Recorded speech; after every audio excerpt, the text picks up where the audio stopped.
Good morning. Welcome back to Shay Reads True. Today we are going to be in Isaiah chapter 2. Now, before we begin, I really just want to take a moment and encourage you to first spend time with the Lord. During your prayer, you can ask for wisdom, encourage patience, time, and just enjoy solitude with God before we begin our reading.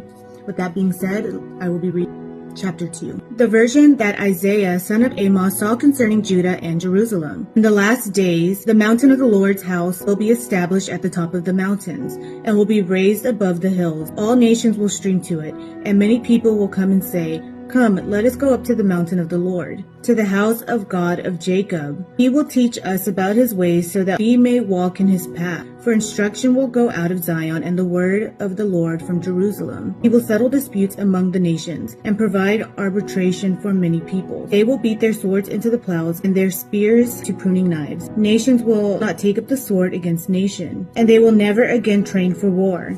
House of Jacob, come and let us walk in the Lord's light, for you have abandoned your people. The house of Jacob, because they are full of divination from the east and of fortune tellers like the Philistines. They are in league with foreigners. Their land is full of silver and gold, and there is no limit to their treasures. Their land is full of horses, and there is no limit to their chariots. Their land is full of idols. They worship the work of their hands, what their fingers have made, so humanity is brought low, and each person is humbled. Do not forgive them.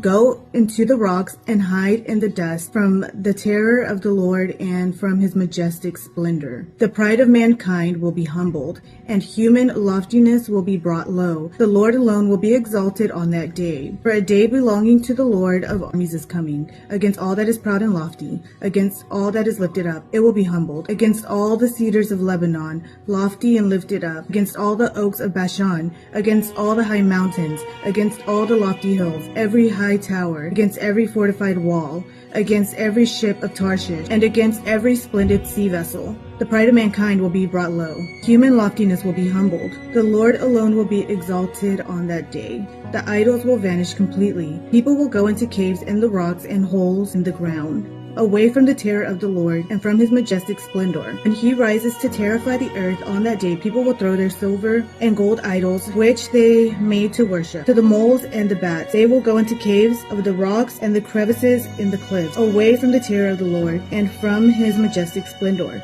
When he rises to terrify the earth, put no more trust in a mere human who has only the breath in his nostrils. What is he really worth? All right, that was Isaiah chapter 2. We will be back tomorrow with another chapter. Thank you so much for joining today. I can't wait to see you guys tomorrow. God bless.